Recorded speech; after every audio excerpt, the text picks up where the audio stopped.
Madam ಈಗ ಮೊನ್ನೆ ನಿಮ್ದು ಕಾರ್ ಆಕ್ಸಿಡೆಂಟ್ ಆಗಿತ್ತು, ಸೊ ಅದರ ಟ್ರಕ್ ಲಾರಿ ಡ್ರೈವರ್ನ ಅರೆಸ್ಟ್ ಮಾಡಿದ್ರು.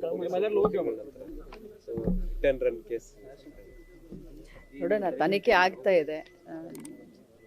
ನಾನು ನಿದ್ದೆಗನ್ನಲ್ಲಿದ್ದೆ, ಬಂದು ಅವರು ಹಾಯಿಸಿ ಹೋಗಿದ್ದಾರೆ. ಅದು ನೋಡೋಣ, ತನಿಖೆ ಆಗ್ತಾ ಇದೆ. ತನಿಖೆ ಆದಮೇಲೆ ಗೊತ್ತಾಗುತ್ತೆ.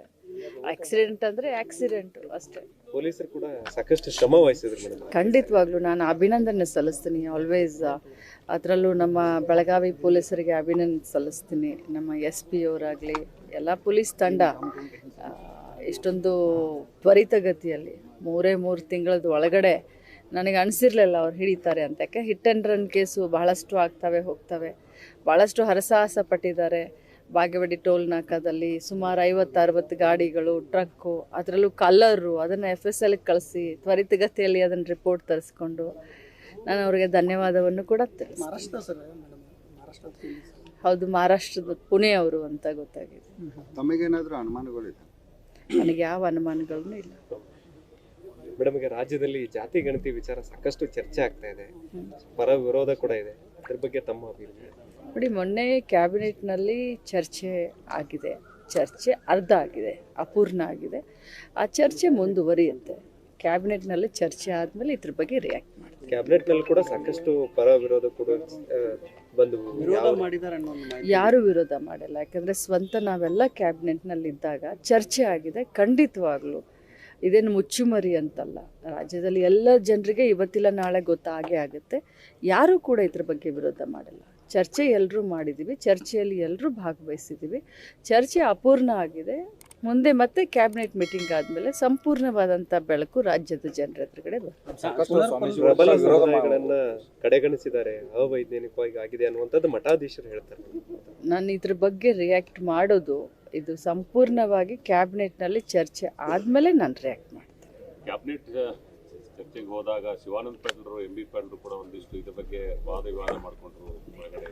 ಖಂಡಿತವಾಗ್ಲೂ ಇಲ್ಲ. ಇದ್ರ ಬಗ್ಗೆ ಅಂತೂ ಯಾರೂ ಇದ್ರ ಬಗ್ಗೆ ಪರ್ಟಿಕ್ಯುಲರ್ ಆಗಿ ಜಾತಿ ಗಣತಿ ಬಗ್ಗೆ ಯಾರೂ ವಾದ ವಿವಾದ ಮಾಡಿಲ್ಲ.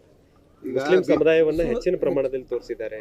ಪ್ರಬಲ ಸಮುದಾಯ, ಒಕ್ಕಲಿಗಾಗಿರ್ಬೋದು, ಲಿಂಗಾಯತ್ ಸಮುದಾಯ ಆಗಿರ್ಬೋದು, ಕಡಿಮೆ ಇರುವಂಥದ್ದು. ಸೊ ಹಿಂಗಾಗಿ ಇದರಿಂದ ಅನ್ಯಾಯ ಆಗಿದೆ ಅನ್ನುವಂಥದ್ದು ಕೂಡ. ನಾನೇ ಕ್ಯಾಬಿನೆಟ್ನಲ್ಲಿ ಅವತ್ತು 3 ಗಂಟೆ ಕ್ಯಾಬಿನೆಟ್ನಲ್ಲಿ ಇದ್ದೀನಿ. ನಾವೆಲ್ಲರೂ ಸಾಕ್ಷಿ. ಸುಳ್ಳು ಮಾತಾಡೋಕ್ಕಂತೂ ಬರೋದನ್ನೇ ಇಲ್ಲ. ಊಹಾಪೋಹಗಳಿಗೆ ಎಡೆ ಮಾಡಿಕೊಡೋದು ಬೇಡ. ಈ ಯಾವ ವಿಚಾರವಾಗಲೂ ಕೂಡ ಅಲ್ಲಿ ಚರ್ಚೆ ಆಗಿಲ್ಲ. ಈ ಮುಸ್ಲಿಮರದಾಗಿರಲಿ ಅಥವಾ ಇನ್ನೊಂದಾಗಲಿ, ಎಲ್ಲ ವಿಚಾರಗಳನ್ನು ನಾವು ಬೇರೆ ಬೇರೆ ಬೇರೆ ಆ್ಯಂಗಲ್ನಲ್ಲಿ ಮಾಡಿದ್ವಿ. ಯಾವುದೇ ಸಮುದಾಯಕ್ಕೆ ಅನ್ಯಾಯ ಆಗಬಾರ್ದು, ಯಾವುದೇ ಸಮುದಾಯಕ್ಕೂ ಕೂಡ ತೊಂದರೆ ಆಗಬಾರ್ದು, ಪಕ್ಷಕ್ಕೆ ಹಾನಿ ಆಗಬಾರ್ದು, ಎಲ್ಲರಿಗೂ ಕೂಡ ನ್ಯಾಯ ಸಿಗಬೇಕು. ಇದು ಒಂದೇ ಸಮಗ್ರವಾದಂಥ ಆ್ಯಂಗಲ್ನಲ್ಲಿ ಚರ್ಚೆ ಆಗಿದೆ. ಎಲ್ಲರನ್ನೂ ಜೊತೆಯಲ್ಲಿ ಕರ್ಕೊಂಡು ಹೋಗಬೇಕು. ಮುಂದುಳಿದ ಸಮಾಜ ತೊಂದರೆ ಆಗಬಾರ್ದು, ಹಿಂದುಳಿದ ಸಮಾಜಕ್ಕೆ ನ್ಯಾಯ ದೊರಕಿಸ್ಕೊಡ್ಬೇಕು. ಇದೊಂದೇ ಕಾನ್ಸೆಪ್ಟ್. ಬಿಜೆಪಿ ಆರೋಪ ಏನಂದ್ರೆ ನೀವು ಸರ್ವೇನೇ ಆಗಿಲ್ಲ, ಸುಳ್ಳು ವರದಿಯನ್ನ ಇದನ್ನ ಮಾಡಿ. ಒಂದು ನಿಮಿಷ ಮಾತಾಡ್ಲಾ?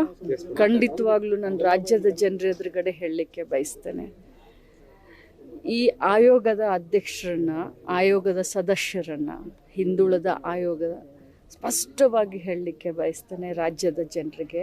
ತಮ್ಮ ಮಾಧ್ಯಮದ ಮುಖಾಂತರ ಆಯೋಗದ ಸದಸ್ಯರನ್ನು ನೇಮಕ ಮಾಡಿದಂಥವರು 5 ವರ್ಷ ಸರ್ಕಾರ, 4 ವರ್ಷ ಕುಮಾರಸ್ವಾಮಿ ಅವರಿದ್ದರು,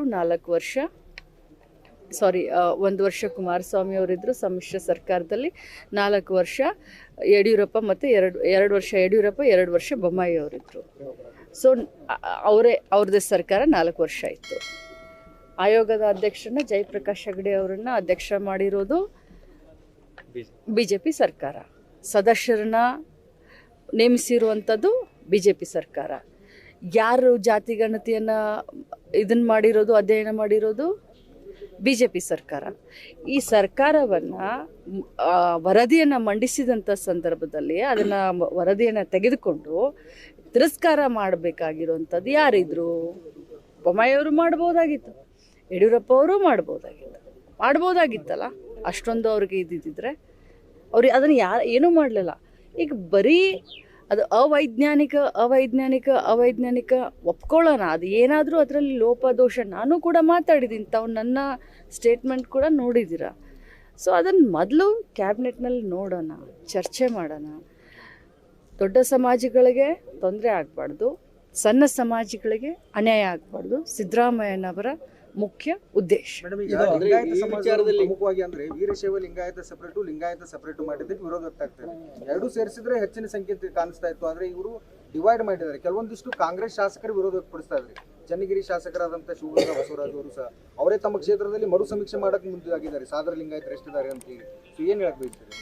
ಸಿದ್ದರಾಮಯ್ಯ ಸಾಹೇಬರು ಬರ್ತಾ ಇದ್ದಾರೆ, ಈ ಪ್ರಶ್ನೆನ ತಾವು ಅವರಿಗೆ ಕೇಳಿ. ಶನಿವಾರ ತೆಗೆಸಿದ್ರು ಅನ್ನುವಂಥದ್ದು ದೊಡ್ಡ ಮಟ್ಟದಲ್ಲಿ ಚರ್ಚೆ ಆಗ್ತದೆ. ನನಗೆ ಅದ್ರ ಬಗ್ಗೆ ಗೊತ್ತಿಲ್ಲ. ಆ ರೀತಿ ಮಾಡಿದ್ರೆ ತಪ್ಪು. ಆ ರೀತಿ ಮಾಡಿದ್ರೆ ಖಂಡಿತ ತಪ್ಪು, ಖಂಡಿತವಾಗ್ಲೂ ತಪ್ಪು. ಈ ಮಹದಾಯಿ ಹೋರಾಟಗಾರರಿಗೆ ನೋಟಿಸ್ ಕೊಡೋ ಕೆಲಸ ರಾಜ್ಯ ಸರ್ಕಾರ ನನಗೆ ಅದ್ರ ಬಗ್ಗೆನೂ ಗೊತ್ತಿಲ್ಲ, ತಿಳ್ಕೊಂಡು ಮಾತಾಡ್ತೀನಿ.